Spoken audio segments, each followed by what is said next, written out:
Good morning all of students. आज की class में हम लोग इलेक्ट्रॉनिक विन्यास के बारे में पढ़ेंगे। इलेक्ट्रॉनिक विन्यास को इंग्लिश में इलेक्ट्रॉनिक कॉन्फ़िगरेशन बोलते हैं और इलेक्ट्रॉनिक कॉन्फ़िगरेशन का मतलब होता है इलेक्ट्रॉनों का डिस्ट्रीब्यूशन। इलेक्ट्रॉन कैसे वितरित है और वितरित कहाँ है, एलिमेंट में। और एलिमेंट के बारे में हम लोग पढ़े होंगे कि एलिमेंट में क्या होता है, एक न्यूक्लियस होता है, बीच में न्यूक्लियस होता है, किनारे किनारे ऑर्बिट होते हैं। उस ऑर्बिट को हम लोग सेल के नाम से भी जानते हैं। वो जो सेल होते हैं उसी सेल में इलेक्ट्रॉन चारों तरफ चक्कर लगाते हैं। लाइन में आपको एक पीरियोडिक टेबल मिला होगा, एक पेज मिला होगा जिसमें ये लिखा है हलीना का रब से फरियाद, बेटी मांगे कार सूत्र बाप रे, ये सब जो लिखा है वही वाला पेज। वो क्या, वो पीरियोडिक टेबल है। उसमें क्या है, सारे एलिमेंट जो 118 से 118 तक के जो एलिमेंट है उसमें क्या अच्छे से व्यवस्थित है। तो जो ये व्यवस्था है, जो अरेंजमेंट है, ये अरेंजमेंट को करने में बहुत ही समय लगता है। इसमें कई वैज्ञानिकों का कॉन्सेप्ट, कई वैज्ञानिकों के विचार इसमें छिपे हुए हैं। इसमें सबसे पहले ही वैज्ञानिक लगे हैं। कुछ वैज्ञानिक कहते हैं ऐसे नहीं ऐसे, कुछ नहीं कहते कि नहीं ये गलत है ये सही है, और अपना थोड़ा सा नियम वहाँ से लेके थोड़ा सा अपना दिमाग लगा के एक नया कांसेप्ट बना देते थे। फिर कोई दूसरा साइंटिस्ट आता, उनके नियम से थोड़ा सा देखता ताकता, कुछ वहाँ से उठाता, कुछ अपना करके तीसरा अलग सा नियम निकाल देता। इसी तरीके से पीरियोडिक टेबल में भी हुआ है। पीरियोडिक टेबल में अभी होता चला आया। इसमें एक साइंटिस्ट थे, जो अंतिम साइंटिस्ट की बात कर रहे हैं, जिसका नाम था मेंडलीव। मेंडलीव का जो पेपर था, जिन्होंने अपना जो पेपर पब्लिश किया था सेंट पीटर्सबर्ग यूनिवर्सिटी से, ये जो कि रूस में है। और इनकी भी कहानी, मेंडलीव की बात करें तो मेंडलीव की भी कहानी बड़ी स्ट्रगलफुल है। आदमी की जिंदगी क्या है, स्ट्रगल। बिना स्ट्रगल के, बिना संघर्ष के कोई आदमी आज बड़े मुकाम पे नहीं पहुंच पाया है। तो आप लोग भी स्ट्रगल या संघर्ष से कभी मत घबराइएगा। आप लोग स्ट्रगल आए, संघर्ष आए, दुख आए तो जान लीजिए क्या कि हम प्रोग्रेस पे हैं। यदि हम इसको सकारात्मक लेंगे, इसको हम सही दिशा से इसको हैंडल करेंगे तो आपके अंदर क्या नया अनुभव आएगा, नया विचार आएगा, और क्या नया आपके अंदर ऊर्जा जनरेट होगा। नहीं देखिए, हम इस समस्या से क्या हम असफलतापूर्वक उबर के आए, या हम इसके ऊपर हमने काबू किया। इससे क्या होगा, आपको अनुभव मिलेगा। और फिर दूसरी इससे थोड़ा सा बड़ा छोटा जो भी समस्याएं आती हैं, आप उसके लिए भी तैयार रहते हैं। तो इसलिए आप लोग कभी भी असमस्या से घबराइएगा। मेंडलीव ने भी बहुत स्ट्रगल किया। उन्होंने तो सेंट पीटर्सबर्ग में इनको, ठीक है, उसके बाद उनसे एंट्री ही नहीं मिला। उनको पढ़ाने के लिए कोई वो गए थे, लेकिन उनको ठीक है जवाब दे दिया कि नहीं, आप यहाँ नहीं पढ़ा सकते, आप अभी इस यूनिवर्सिटी में पढ़ाने के लायक नहीं। लेकिन इनके कुछ काम, उनके कुछ ऐसे काम जिससे ठीक है सभी लोग प्रभावित हुए। अंतिम सेंट पीटर्सबर्ग को की जो यूनिवर्सिटी है उसको भी अब बुलाना पड़ा, उसको ठीक है कहा कि आप आइए हमारे यूनिवर्सिटी में आप पढ़ाइए। तो ये मेंडलीव किए। तो मेंडलीव के ने जो तत्वों का जो अरेंजमेंट किया, जो तत्वों एलिमेंट का अरेंजमेंट किया, वो क्या किया, वो जो तत्व थे उनके द्रव्यमान, द्रव्यमान का मतलब मास के आर्डर में, मास के आर्डर में, मास के अनुसार उन्होंने तत्वों को अरेंज किया। जब तत्वों को अरेंज किया मतलब कि एक चार्ट तैयार किया, तो वो चार्ट में क्या होते हैं कि जो सभी तत्व थे, जो इंडिविजुअल तत्व के जो प्रॉपर्टीज़ होती हैं, वो प्रॉपर्टीज़ या जो कंडीशंस होती है, वो कंडीशन सही से मैच नहीं कर रही थी। कहीं कुछ गड़बड़ी, कहीं कुछ गड़बड़ी, कुछ त्रुटियाँ या कुछ कमियाँ आती रही। तो उन्हीं के मेंडलीव का ही एक शिष्य था जिसका नाम था मोज़ले। मोज़ले ने क्या किया, उन्हीं के पीरियोडिक टेबल को जो एलिमेंट्स थे उसको क्या प्रमाण क्रमांक दिया, एटॉमिक नंबर के अकॉर्डिंग अरेंज किया। अरेंज करके देखा तो सभी कंडीशंस, जो कंडीशंस हर इंडिविजुअल एलिमेंट के लिए, और ठीक है, और जो ग्रुप ऑफ एलिमेंट के लिए जो कंडीशंस फॉलो करना चाहिए था सब वो फॉलो किया। तो फिर उसके वही मोज़ले ने उसी पीरियोडिक टेबल को मेंडलीव की आधुनिक आवर्त सारणी का नाम दिया। ठीक है, modern periodic table of Mendeleev, इसी के नाम से उनको श्रद्धा दिया। अपने बात करें तो जो आवर्त सारणी में क्या होती है, 18 खड़ी लाइन होती है। 18 खड़ी लाइन का मतलब ये ऐसे ऐसे पे ये जो लाइन है ये 18 खड़ी लाइन है। 18 खड़ी लाइन है, इन्हीं खड़ी लाइन को हम लोग ग्रुप या समूह, ठीक है, या वर्ग बोलते हैं। और ये खड़ी लाइन जो होती है बहुत ही इंपॉर्टेंट होती है। और उसके साथ साथ ये 7 क्या होता है कि 7 ऐसे ऐसे लाइन होती है, इसको हम बोलते हैं आवर्त। हिंदी में तो आवर्त बोलते हैं और इंग्लिश में इसको पीरियोडिक टेबल या पीरियड्स बोलते हैं। 7 पीरियड्स से समझिए ऐसे एलिमेंट को छोड़ के, हीलियम और हीलियम एलिमेंट का मतलब हीलियम के आसपास की तत्वों की बात कर रहे हैं, हीलियम के आसपास के तत्वों की बात कर छोड़ के उसके बाद जितने भी एलिमेंट होते हैं वो अपने अंतिम कक्षा में 8 इलेक्ट्रॉन रखने की कोशिश करते हैं। कहीं से मिलेगा तो ले लेंगे और नहीं मिलेगा तो वो दे देंगे। फिर मिला को अपने अंतिम कक्षा में 8 इलेक्ट्रॉन रखना पसंद करते हैं। अब जैसे देखिए ये क्या है, हाइड्रोजन। हाइड्रोजन क्या, हाइड्रोजन के पास 1 इलेक्ट्रॉन है, ये हाइड्रोजन चाहेगा कि हीलियम के जैसा क्या हो जाए, सुखी हो जाए, हीलियम के जैसा हमारा ठीक है जो ऑर्बिटल कंप्लीट हो जाए। उसके पास 1 इलेक्ट्रॉन है, देखिए तो 1 इलेक्ट्रॉन देगा या 1 इलेक्ट्रॉन लेना पसंद करेगा। तो जब ये 1 इलेक्ट्रॉन देगा तो H+, और जब 1 इलेक्ट्रॉन देगा तो H-। अब कहाँ पे प्लस होगा कहाँ पे माइनस होगा वो कंडीशन पे डिपेंड करेगा, वो किस एलिमेंट से रिएक्शन कर रहा है, ठीक है, वो उस पर डिपेंड कर जाएगा। इसी तरीके से हीलियम में क्या, हीलियम में 2 इलेक्ट्रॉन ऑलरेडी है, तो इसको भी ठीक है रिएक्शन करने की कोई जरूरत नहीं है। तो यहाँ पर नो रिएक्शन, क्या हो गया, नो रिएक्शन।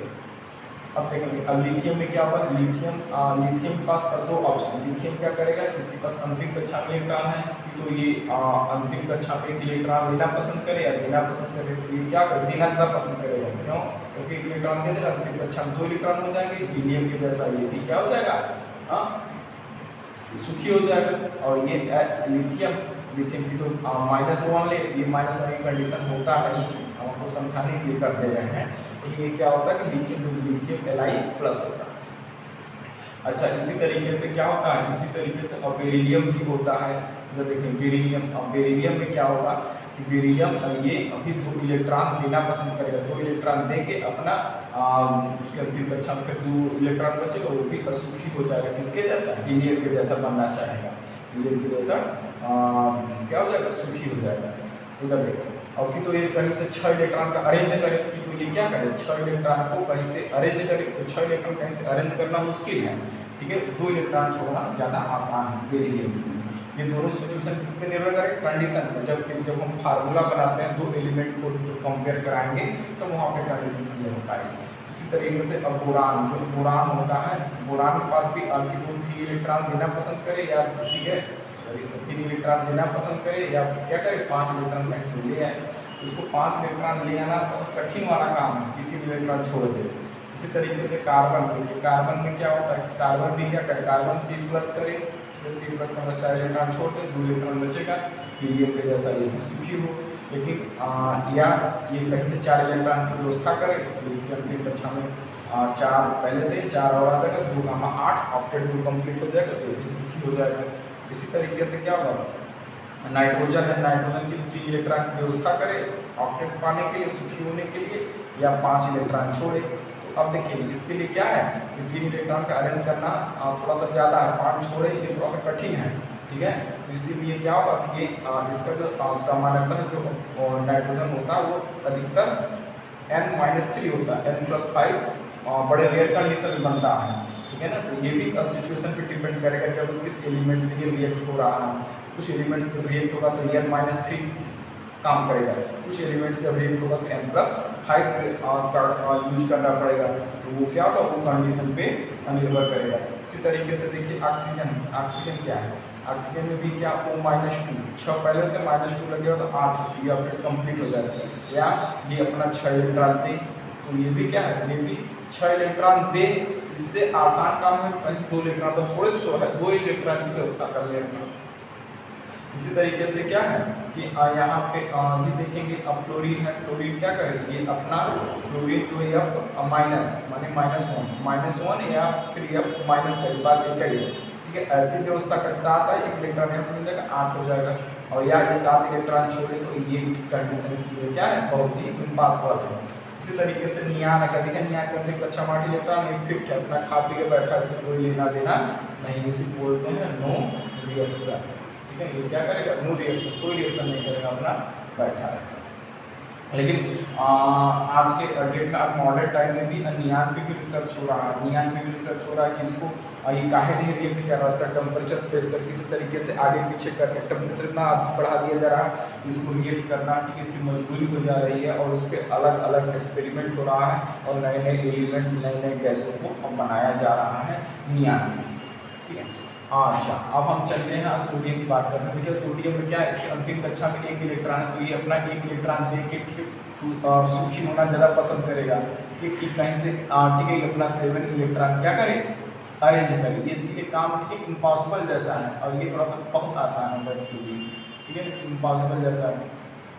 अच्छा अब देखेंगे मैग्नीशियम को भी इसी तरीके से देखेंगे, ये Mg+2 इसके लिए आसान है, Mg-6 करना इसके बहुत कठिन काम है, तो इसलिए जो इसका आयन बनेगा वो Mg+2 आयन बनेगा। और इसी तरीके से देखिए क्या एल्यूमिनियम पे Al+3 होगा, ठीक है, ये इसके लिए बनना आसान है।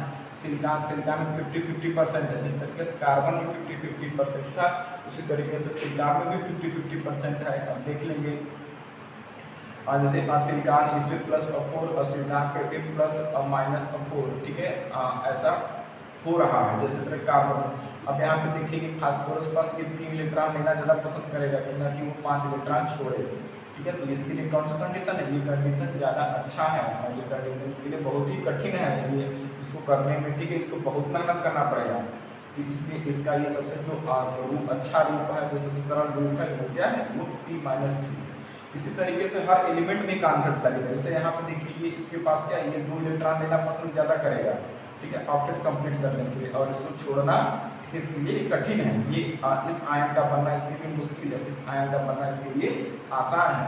और क्लोरीन का देखेंगे Cl- एक इलेक्ट्रॉन लेते 8 हो गया, खत्म हो गया, और ये Cl+7 इसके लिए कठिन है, और इसके लिए क्या है Cl- बनना बहुत आसान है, इसलिए इसका जो मैक्सिमम फॉर्म होता है Cl-।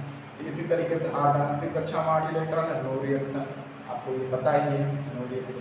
अब देखिए क्या है इसके पास, इसके अंतिम कक्षा में 1 इलेक्ट्रॉन, तो ये क्या करेगा, K+1 होना ज़्यादा पसंद करेगा K-7 की अपेक्षा। ये इसका ठीक है, जो हम लोग कभी पोटेशियम की बात करें तो पोटेशियम K+1 इसका यही आयन बनाएगा, ये इसका होना ज़्यादा आसान है। इसी तरीके से क्या होगा, कैल्शियम Ca+2 इसका ये होना ज़्यादा आसान है, ठीक है, और ये इसके अपेक्षा तो ये इसका जो आयन होगा ये ज़्यादा होगा। इसी तरीके से क्या होगा कि आगे के हर एलिमेंट के साथ यही घटना होती है, यही रिएक्शन होता है। तो आप इन्हीं बातों को समझेंगे, कोई भी ठीक है, कोई भी तत्व हो या कोई भी एलिमेंट हो, सबसे पहले इलेक्ट्रॉन कॉन्फ़िगरेशन करेंगे, उसके अंतिम कक्षा में कितने इलेक्ट्रॉन हैं उसको देखेंगे, और उसके बाद ये देखेंगे कि इसका कौन सा आयन बनना इसके लिए आसान है। फिर जैसे ही आप आयन क्लियर कर लेंगे कि हाँ इसका ये आयन बनना आसान है, उसी तरीके से क्या हो जाएगा, फिर आपको ठीक है फार्मूला बनाने में कोई दिक्कत नहीं आएगी। ठीक है, ये इसका मेन कॉन्सेप्ट था, आप लोग देखते रहेंगे। और उसके बाद इधर इसके बाद क्या होता है, थीसिस के आगे का होता है ना, थीसिस के आगे बाद तो आइडिया नहीं मिलता कैसे, पीरियोडिक टेबल से आपको पता है कि जो एक ग्रुप के एलिमेंट होते हैं उनका क्या होता है, इलेक्ट्रॉनिक कॉन्फ़िगरेशन के जो अंतिम कक्षा में इलेक्ट्रॉन्स होते हैं उनकी संख्या क्या होती है, जैसे हलीना का रब से, तो ये सब क्या होते हैं अंतिम कक्षा में जिसमें इतना इलेक्ट्रॉन हो वही में उसमें वही इसमें भी, तो इनका जो आयन बनता है लगभग एक जैसा आयन बनता है। तो आपको आइडिया लगने लगे कि H+ Al सोडियम भी प्लस, पोटेशियम भी प्लस, रुबिडियम भी प्लस, ऐसे